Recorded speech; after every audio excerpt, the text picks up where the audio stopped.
video is brought to you by Bharati Cement. Women ముఖ్యంగా ఒక particular 40 to 55 వరకు కూడా కొంతమంది మెనోపాజ్ సిచ్యువేషన్లోకి వెళ్తూ ఉంటారు కదా. అటువంటి టైంలో అసలు ఒక ఉమెన్ శరీరంలో ఎటువంటి మార్పులు జరుగుతాయి, వాళ్ళ మానసిక పరిస్థితి, ఆలోచన పరిస్థితి ఎలా ఉంటుంది? ఎందుకంటే చాలాసార్లు మనం చూస్తూ ఉంటాం మెనోపాజ్ సిచ్యువేషన్లో అప్పటి వరకు అన్ని విషయాల్లో పర్ఫెక్ట్గా ఉన్న వాళ్ళు ఇంబ్యాలెన్స్ అవ్వడం, మెంటల్లీ కొంచెం బ్రేక్ డౌన్ అవ్వడం, డిప్రెషన్, ఇలాంటివి ఎన్నో చూస్తూ ఉంటాం. ఒక్కసారి మనకు అసలు ఆ మెనోపాజ్ అనేది ఆడవారి ప్రతి మానసిక, ఆలోచన, శారీరక ఇలాంటి అన్ని శక్తుల మీద ఎలా ప్రభావితం పడుతుంది? యాక్చువల్లీ మెనోపాజ్ అనేది కూడా ఒకరి నుంచి ఒకరికి వేరీ అవుతూ ఉంటుందండి. అంటే మెనార్కీని బట్టి డిపెండ్ అయి ఉంటుంది. కొంతమంది 10 ఏళ్లకే ఋతుక్రమం అనేది స్టార్ట్ అవుతుంటుంది. అలాంటి వాళ్ళల్లో మెనోపాజ్ అనేది చాలా ఎర్లీగా వస్తుంటుంది. సో అంటే 40 ఇయర్స్ కూడా రావు, 38, 37 ఇయర్స్ ఉన్నప్పుడే వాళ్ళు మెనోపాజ్ వచ్చేస్తూ ఉంటుంది. యూజువల్గా 42 to 54 ఇయర్స్ మధ్యన ఈ మెనోపాజ్ అనేది యూజువల్లీ ఎక్కువగా చూస్తుంటాం. సో ఎప్పుడైతే మెనోపాజ్ అంటే మెన్స్ట్రల్ సైకిల్ ఆగిపోతుంది, టోటల్గా సైకిల్ ఏదైతే ఉంటుందో అది యూజువలీ 1 ఇయర్ పాటు కూడా రాకుండా ఉంటే దాన్ని మనం మెనోపాజ్ కింద కన్సిడర్ చేస్తాం. యూజువలీ 3 మంత్స్ స్కిప్ అయింది, 4 మంత్స్ స్కిప్ అయింది, దాన్ని మనం కన్సిడర్ చేయలేం. 1 ఇయర్ పాటు ఒక్క మంత్ కూడా బ్లీడింగ్ అవ్వకుండా ఉన్నట్లయితే దాన్ని మనం మెనోపాజ్ అంటాం. అయితే దీన్ని ఎప్పుడైతే ఆ మెనోపాజ్కి రీచ్ అవుతారో ఆడవాళ్ళలో రకరకాల చేంజెస్ జరుగుతాయి. ఫిజికల్గా బాడీ అంతా చాలా మార్పులు చెందుతాయి. యూజువలీ బ్రెస్ట్ సైజు తగ్గిపోవడం, వెజైనా అంతా కూడా చాలా డ్రై అవ్వడము, అట్లాగే వాళ్ళకి హాట్ ఫ్లషెస్ రావడము, విపరీతంగా చెమటలు పడుతూ ఉండడము, వేడి సడన్గా వాళ్ళకి ఏసీ వేసినా కూడా ఏంటి ఏసీ సరిపోవట్లేదు అంటారు, అంత వేడి లోపల నుంచి పుట్టుకొస్తూ ఉంటుంది. అట్లాగే నైట్ విపరీతమైన చలి వేస్తూ ఉండడము, ఇటువంటివన్నీ కూడా ఇరిటేషను, కోపము, మూడ్ స్వింగ్స్, సడన్గా ఉన్నట్టుండి ఏడుస్తూ ఉంటారు, లేదా సడన్గా హ్యాపీ మూడ్లో ఉంటారు, హ్యాపీగా ఉన్నారు అనుకునేంత లోపల విపరీతమైన కోపం, దాని ద్వారా ఏడవడము, ఇటువంటివన్నీ కూడా మెనోపాజల్ లక్షణాల కింద చెప్పుకుంటాం. వాళ్ళకి ఏమవుతుందంటే ఎమోషనల్గా, సైకలాజికల్గా కూడా చాలా చేంజెస్ జరుగుతాయి. హార్మోన్స్ ఎస్పెషల్లీ ఇంబ్యాలెన్స్ అవుతుంది కాబట్టి ఈస్ట్రోజన్ పూర్తిగా డ్రాప్ అయిపోతుంది. ఈస్ట్రోజన్ డ్రాప్ అవ్వడం వల్ల కూడా, ఈస్ట్రోజన్ పూర్తిగా తగ్గిపోవడం వల్ల ఫిజికల్గా ఈ సిమ్టమ్స్, ఎమోషనల్గా కూడా ఇవన్నీ జరుగుతూ ఉంటాయి. ఎస్పెషల్లీ ఫిజికల్గా మనం 2 మేజర్ కండిషన్స్ చూసుకుంటాం. ఎప్పుడైతే ఈస్ట్రోజన్ డ్రాప్ అయ్యిందో, ఒకటి ఎముకలు బాగా బలహీనం అవుతాయి. యూజువల్లీ ఏమవుతుందంటే కాల్షియం అబ్జార్ప్షన్ బాడీ చేయలేదు. ఈస్ట్రోజన్ హార్మోన్ అనేది ఒక వరం. అందుకే చాలామంది మెన్సెస్ని తిట్టుకుంటారు, అబ్బా ఈ మంత్ వచ్చింది, ఈ డేట్ వచ్చింది అని అనుకుంటారు. కానీ అంటే ఉమెన్కి నిజంగా కూడా డేట్స్ రావడం అనేది ఒక వరం. దాని ద్వారా బ్లడ్లో ఉండే చెడంతా పోవడమే కాకుండా బాడీలో ఈస్ట్రోజన్ హార్మోన్ ఉండడం ద్వారా కాల్షియం అబ్జార్ప్షన్ బాగా జరుగుతుంది. అలాగే హార్ట్లో ఎటువంటి కండిషన్స్ అంటే ఇట్లాంటి హార్ట్ ఫెయిల్యూర్ రావడము, హార్ట్ స్ట్రోక్స్ రావడము, ఇటువంటివి ఏవి జరగకుండా ఉంటాయి. ఎప్పుడైతే ఈస్ట్రోజన్ డ్రాప్ అయ్యిందో, మెనోపాజ్ రీచ్ అయ్యారో, ఇమీడియట్లీ జాయింట్ పెయిన్స్ ఎక్కువగా సఫర్ అవుతూ ఉంటారు. బాడీ కాల్షియం అబ్జార్బ్ చేసుకోలేదు. అలాగే హార్ట్కి సంబంధించిన ఇష్యూస్ కూడా ఎక్కువగా పోస్ట్ మెనోపాజల్లీ మనం చూస్తూ ఉంటాం. ఇవన్నీ ఫిజికల్గా జరిగే చేంజెస్. ఇక ఎమోషనల్గా అయితే వాళ్ళని కంట్రోల్ చేయడం చాలా కష్టంగా ఉంటుంది. వాళ్ళు విపరీతంగా కోపం రావడము, ఇరిటేట్ అవుతూ ఉండడము, హెడేక్ వస్తూ ఉండడము, వర్టిగో వస్తూ ఉండడము, ఇలాంటి రకరకాల ఫిజికల్ సిమ్టమ్స్ కూడా మనం చాలా కామన్గా చూస్తుంటాం. ఓకే, అయితే ఈ మెనోపాజ్ అనేది ముఖ్యంగా ఈ మధ్యకాలంలో అంటే మన మదర్స్కి ఆ టైంలో ఖచ్చితంగా 45 ఆ తర్వాతే వచ్చి ఉండేది. ఇక మన అమ్మమ్మలు వాళ్ళు తాడితే 45 కూడా వాళ్ళ పిల్లల్ని కంటూ ఉండేవాళ్ళు. So coming to this era, ఇప్పుడు 40 వస్తేనే మెనోపాజ్ స్టేట్లోకి వెళ్ళిపోతున్నారు. దానికి ముఖ్యంగా అంటే ఏంటి ఆ రీజన్స్ ఏంటి? మనం ఆ మెనోపాజ్ స్టేజ్ని పుష్ చేయవచ్చా? యూజువల్లీ చాలామంది కేసెస్ వస్తాయండి మెనోపాజ్ని పుష్ చేయాలని, మెనోపాజ్ రాకుండా ఇంకా మెడిసిన్స్ తీసుకోవాలని కొంతమంది ఇస్తూ ఉంటారు. అలాగే మేము కూడా ప్రయత్నం చేస్తూ ఉంటాం యూజువల్లీ మెనోపాజ్ని కాస్త పోస్ట్పోన్ చేయడానికి, మళ్ళీ డేట్స్ నార్మల్గా రావడానికి, సో దట్ వాళ్ళకి ఏమవుతుందంటే జాయింట్ ఇష్యూస్, తర్వాత బ్యాక్ ఏక్ ఇష్యూస్ ఇలాంటివన్నీ రాకుండా ఉండడం కోసం. అయితే ఇది వరకుటి జనరేషన్లో మెనార్కే టైం అనేది 14 ఇయర్స్ 15 ఇయర్స్ అట్లా ఉండేది. ఆ తర్వాత 12-13 ఇయర్స్కి వచ్చింది. ఇప్పటి జనరేషన్లో 10 ఇయర్స్కే అవుతున్నారు. అది దేని వల్లైనా కావచ్చు, అది మనం తినే ఫుడ్ అవ్వచ్చు, మన బాడీలో జరిగే జెనెటికల్ చేంజెస్ అవ్వచ్చు, ఏదైనా తీసుకోండి, కారణం ఏదైనప్పటికీ మెనార్కేని బట్టి డిపెండ్ అయి ఉంటుంది మన మెనోపాజ్ ఎప్పుడు రీచ్ అవుతాము అనేది.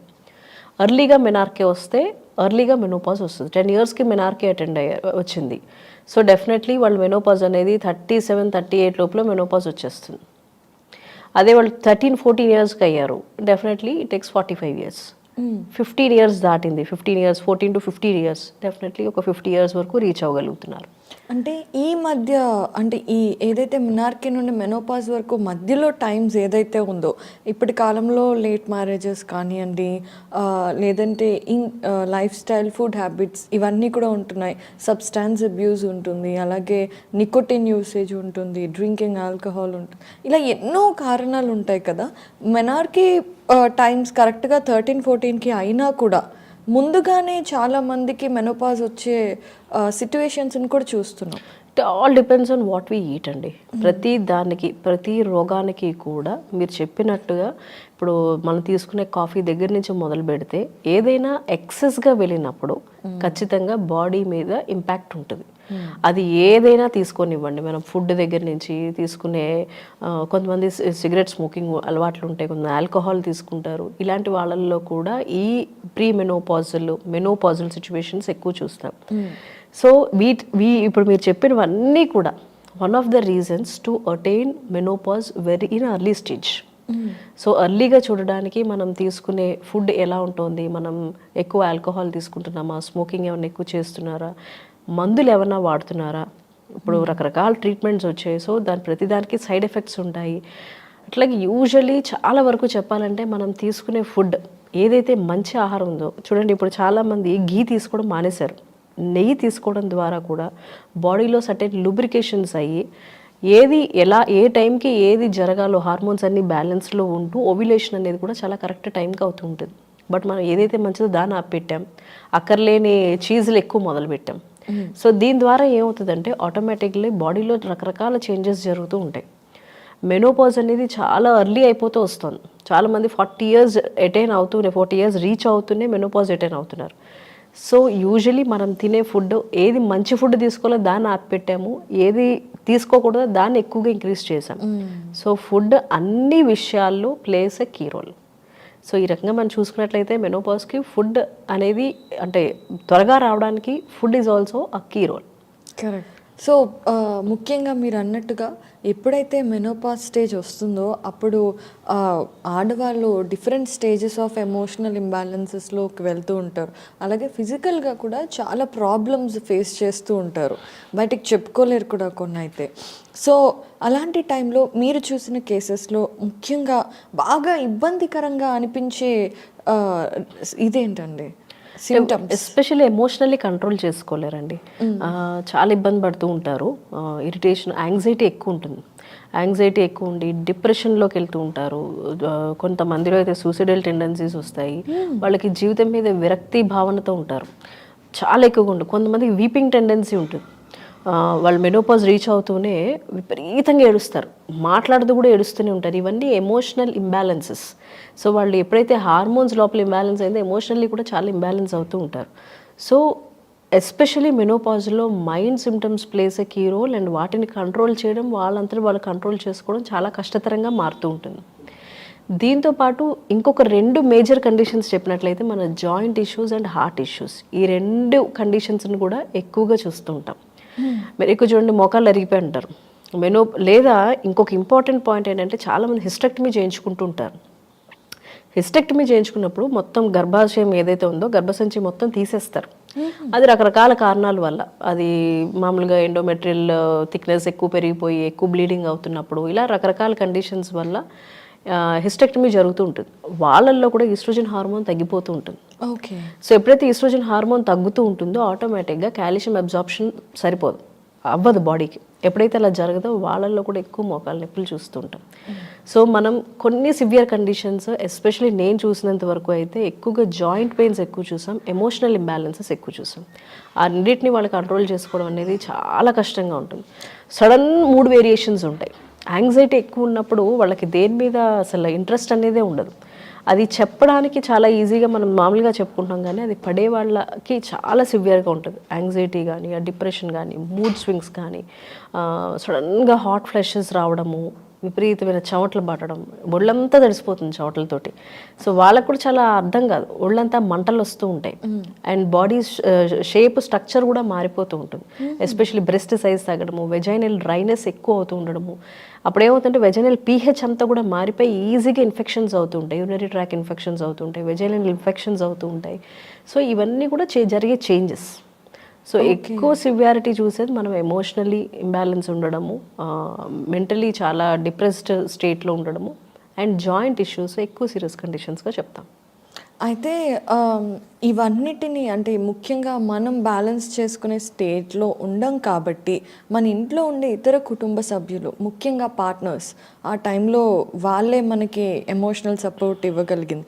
పిల్లలు వాళ్ళు ఎలా వీళ్ళతో బిహేవ్ చేయాలి అనేది ఒక్కసారి. చాలామంది కంప్లైంట్ చేస్తూ వస్తారు నా దగ్గరికి. అంటే వాళ్ళ లైఫ్ పార్ట్నర్స్, పిల్లలు కూడా మా అమ్మ ఇలా చేస్తోంది, లేదా మా అమ్మ ఇలా కోపంగా ఉంటుంది, లేదా వాళ్ళ వైఫ్ గురించి కంప్లైంట్ చేయడము, ఇటువంటివి ఎక్కువ చూస్తాం.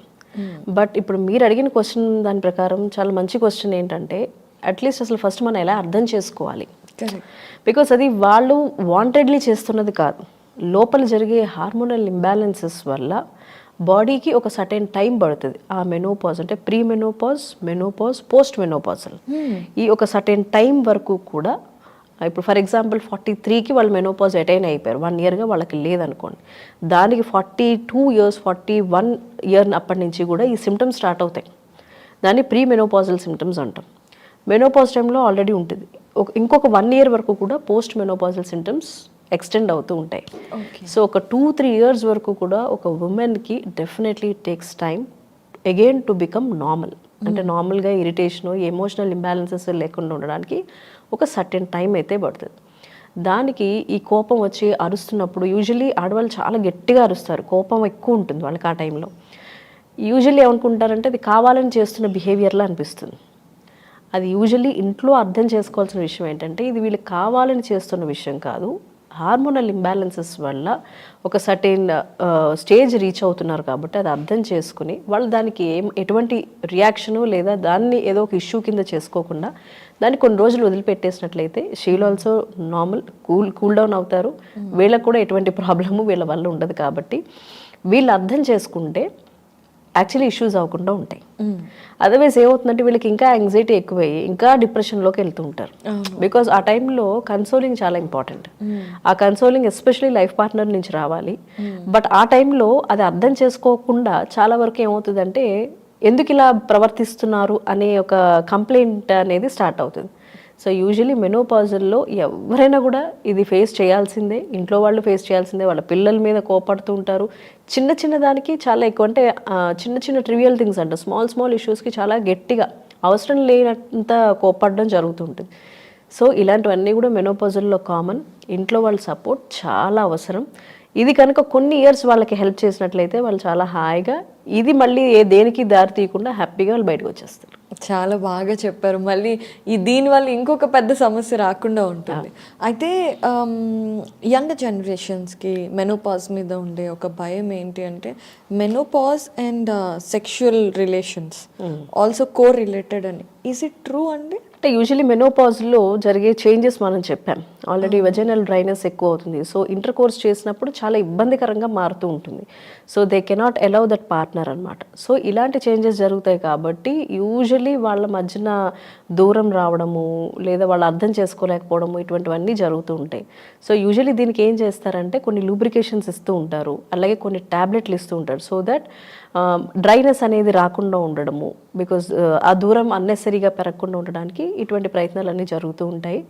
దాని ద్వారా ఏమవుతుందంటే ఇష్యూస్ రాకుండా ఉంటాయి. Okay, it's the balance kind of thing. మరి హోమియోపతిలో మెనోపాజ్లో చాలా ఆరోగ్యకరంగా కానివ్వండి, మానసికంగా కానివ్వండి, ఎన్నో సమస్యలు ఆడవాళ్ళు ఫేస్ చేయాలి అనే విషయం అయితే దానికి ఇంకా వేరే దారి లేదు. మరి వీటన్నిటి అంటే ఈ సిమ్టమ్స్ ఏవైతే ఉన్నాయో వీటన్నిటిని హై రేంజ్లో కాకుండా వాటి ఎక్స్ట్రీమిటీని తగ్గించుకునే అవకాశం ఉందా హోమియోపతి మెడిసిన్స్ ద్వారా? యూజువల్లీ ఇప్పుడు మనం చెప్పినట్లు మెనోపాజల్లో ఫిజికల్గా చేంజెస్ చూస్తాం, వాసోమోటార్ చేంజెస్ చూస్తాము, న్యూరో సైకలాజికల్ చేంజెస్ చూస్తాము, ఫిజికల్ చేంజెస్ చూస్తాం. ఈ 4 కండిషన్స్ మెనోపాజ్లో ఖచ్చితంగా చూస్తాం. సో అవి ఏంటి అన్నది ఇప్పుడు ఇంతకు ముందు అంతా మాట్లాడుకున్నవన్నీ ఇవే కండిషన్స్. ఫిజికల్గా చెప్పాము, సెక్షువల్గా చెప్పాము, ఎమోషనల్గా చెప్పాము, అండ్ అన్ని రకాలుగానే మనం చెప్పడం జరిగింది. దీనికి హోమియోలో ఇందాక నేను ఫస్ట్ నుంచి చెప్తున్నట్టుగానే ప్రతి కండిషన్కి, మైండ్కి సంబంధించిన ప్రతి ప్రాబ్లంకి కూడా హోమియోలో మెడిసిన్స్ ఉంటాయి. ఫర్ ఎగ్జాంపుల్ ఇప్పుడు ఈస్ట్రోజన్ తక్కువ అయిపోవడం వల్ల ఈ ప్రాబ్లం వచ్చింది. సో దీనికి యూజువలీ వాళ్ళ బిహేవియర్ ఎలా ఉంది, ఇప్పుడు అందరికీ అన్ని సిమ్టమ్స్ ఉంటాయన్నా ఇది లేదు, అన్న గ్యారంటీ లేదు. కొంతమందిలో వీపింగ్ టెండెన్సీ ఉంటుంది, కొంతమందిలో ఇరిటేషన్ ఉంటుంది, కొంతమందిలో దే షౌట్ లైక్ ఎనీథింగ్, కొంతమందిలో హాట్ ఫ్లషెస్ ఉంటాయి. ఇలా ఒక్కొక్కళ్ళు ఒక్కొక్క రకరకాల ఒక బంచ్ ఆఫ్ సిమ్టమ్స్ ఉంటాయి. సో ఆ సిమ్టమ్స్ ఏంటో తీసుకుని ఎమోషనల్గా వాళ్ళు ఏమి పడుతున్నారు, వాళ్ళకి ఏమి యాంగ్జైటీ ఉంది, డిప్రెషన్ ఉంది, ఏ విషయమై యాంగ్జైటీ ఫీల్ అవుతున్నారు, ఇలాంటి కండిషన్స్ అన్నీ తీసుకుని మనం మెడిసిన్ ఇవ్వడం జరుగుతుంది. ఎప్పుడైతే అట్లా మెడిసిన్ ఇస్తామో తప్పనిసరిగా వాళ్ళకి రిలీఫ్ ఉంటుంది. అంటే it is not about relief అనే కాదండి, వాళ్ళకి చాలా వరకు వాళ్ళు బయటకు వచ్చేస్తారు అందులోంచి. ఎమోషనల్లీ ఏదైతే వాళ్ళకి ఇబ్బంది పడుతున్నారో దాంట్లోంచి బయటికి రావడం జరుగుతుంది. ఏవైతే మనం ఈ కాల్షియం అబ్జార్ప్షన్ ప్రాబ్లం చెప్పాం, దానికి కూడా మెడిసిన్స్ ఉంటాయి. మెడిసిన్స్ ఇవ్వడం ద్వారా ఎటువంటి డెఫిషియెంట్ డిజార్డర్స్లోకి వెళ్లకుండా ఉంటుంది. ఓకే. యూజువల్లీ కాల్షియం అబ్జార్ప్షన్ ఇక్కడ ఫెయిల్ అవుతుంది కాబట్టి మనం ఇచ్చే మెడిసిన్స్ ద్వారా ఎటువంటి డెఫిషియెంట్గాను వెళ్లకుండా చూసి బ్యాలెన్స్గా ఉంచే మెడిసిన్స్ ఉంటాయి. సో ఇలా చేయడం ద్వారా ఎక్సలెంట్గా మెడిసిన్స్ ఉంటాయి హోమియోలో. Especially emotional imbalances, weeping tendencies, కొంతమందిలో చెప్పినట్టు depression, suicidal tendencies, anxiety disorders, ఇటువంటి అన్నిటికీ మెడిసిన్స్ ఉంటాయి. కాబట్టి హ్యాపీగా మెడిసిన్స్ తీసుకున్నట్లయితే దగ్గరలో ఉండే ఎఫిషియంట్ హోమియో ఫిజిషియన్ దగ్గరికి వెళ్ళండి, తప్పకుండా మెడిసిన్స్ తీసుకోండి. మెనోపాజ్ సిమ్టమ్స్ ఏవైతే ఉన్నాయో, మిమ్మల్ని ఏవైతే బాధిస్తున్నాయో తప్పకుండా మీకు రిలీఫ్ పొందుతారు. హ్యాపీగా మీకు ఇంట్లో ఎటువంటి డిస్టర్బెన్సెస్ రాకుండా ఉంటాయి. చాలా వివరంగా చెప్పారు అండ్ చాలా కూల్గా కాన్వర్జేషన్ జరిగింది. Before wrapping up one last question Roshan గారు, ఇప్పుడు చాలామంది అమ్మాయిలు కానివ్వండి డిఫరెంట్ హార్మోన్స్ తీసుకోవడం కూడా మొదలుపెట్టారు for what's ever reasons. So ఇలాగే మెనోపాజ్కి భయపడి కూడా ఈస్ట్రోజన్ ఇంజెక్షన్స్ తీసుకోవటం ఇలాంటివి కూడా కొన్ని కేసెస్ జరుగుతూ ఉంటాయి. అలా చేయటం వల్ల అంటే మనం ఇంతసేపు మంచి ఇలా జరుగుతుంది అని చెప్పినప్పుడు చెడు మనం చేయటం వల్ల మనకి ఏం నష్టం జరుగుతుంది అనేది చెప్పడం కూడా ఇంపార్టెంట్ కదా. సో అలా హార్మోనల్ ఇంజెక్షన్స్ ఇలాంటివి తీసుకున్నప్పుడు మన బాడీలో నెగిటివ్ రియాక్షన్స్ ఉంటాయా, ఉంటే ఎలా ఉంటుంది, అవి ఎందుకు చేయకూడదు? యూజువల్లీ ఎప్పుడైనా సరే ఎవరైతే ఇస్తున్నారో వాళ్ళే చెప్తారు ఇట్లాంటి hormone is nothing but synthetic medicine. It is an artificial medicine which is not natural. మీ బాడీకి ఎంత అవసరం అవుతుందో అంత ఆల్రెడీ బాడీ ఇస్తుంది. బాడీ ఇవ్వలేకపోతుంది అంటే అక్కడ ఏదో సమస్య ఉందని అర్థం. సో సమస్యని సాల్వ్ చేసుకుంటే ఆటోమేటిక్గా హార్మోన్స్ అనేవి బ్యాలెన్స్లో ఉంటాయి. అంతేగాని ప్రాబ్లమ్ని సొల్యూషన్ తెచ్చుకోకుండా మీరు హార్మోన్స్ ఇస్తూ వెళ్తే బాడీలో సైడ్ ఎఫెక్ట్స్ స్టార్ట్ అవుతాయి. అది మేల్ అయినా సరే, ఫిమేల్ అయినా సరే. మేల్లో కూడా ఒక సర్టెన్ ఏజ్ వచ్చిన తర్వాత ఈ మేల్ హార్మోన్స్ తగ్గిపోతూ ఉంటాయి. ఎప్పుడైతే తగ్గిపోయాయో సో సమ్ ప్రాబ్లమ్స్ అనేవి స్టార్ట్ అవుతాయి. సో ఎప్పుడైతే అవి స్టార్ట్ అయ్యో వాళ్ళు హార్మోన్స్ తీసుకోవడం మొదలు పెడతారు. ఎస్పెషల్లీ మేల్ హార్మోన్స్ తీసుకున్నప్పుడు హార్ట్ స్ట్రోక్స్ వచ్చే అవకాశం ఉంటుంది. సో యూజువల్లీ అలా పోయిన వాళ్ళు చాలామంది ఉన్నారు. ఇది ఒకటి. అలాగే ఫిమేల్స్లో కూడా ఎనీ హార్మోన్, అది ఏ హార్మోన్ అయినా అవ్వనివ్వండి, బాడీకి ఎస్పెషల్లీ మనం వేరే వేరే కండిషన్స్ వల్ల అది అవసరం లేనిది అవసరం అయిందని అనుకుని తీసుకుంటే మాత్రం చాలా ఇబ్బంది అవుతుంది. ఏదైనా డెఫిషియన్సీ ఉంటే అవసరం అనుకుంటేనే డాక్టర్స్ చెప్తారు, లేకపోతే ఏమాత్రం చెప్పరు. బట్ జస్ట్ లైక్ దట్ మనంతటి మనమే అనుకుని చాలామంది కొన్ని చాలా సిల్లీగా ఉంటాయి, సిల్లీకి చాలా సీరియస్గా ఉండే హార్మోన్స్ ఇంజెక్షన్స్ తీసుకోవడం ఇటువంటివి చేస్తూ ఉంటారు. చేయడం ద్వారా చాలా ఇబ్బంది పడతారు, దానికి విపరీతమైన సైడ్ ఎఫెక్ట్స్ ఉంటాయి. సో డెఫినెట్గా synthetic hormones until unless it is must మనం వెళ్ళకపోవటమే మంచిది. రోషన్ గారు ఈరోజు చాలా టాపిక్స్ గురించి చాలా వివరంగా చెప్పారు. అండ్ అలాగే మానసిక వ్యాధులకి కూడా మందులు ఉంటాయని చెప్పారు. డెఫినెట్గా నెక్స్ట్ ఎపిసోడ్స్లో వీటి గురించి ముఖ్యంగా మాట్లాడుకుందాము. సో ఎవరైనా love failures, depression, anxiety, sleep disorders ఏ ప్రాబ్లంలో ఉన్నా కూడా కమెంట్స్లో పెట్టండి. మీ క్వశ్చన్స్ నేను రోషన్ గారితో డిస్కస్ చేస్తాను. And for today's conversation I would really want to thank you. And అలాగే చాలా వివరంగా చెప్పినందుకు, ఐ డ్రీమ్కి వచ్చినందుకు ధన్యవాదాలండి. నమస్తే.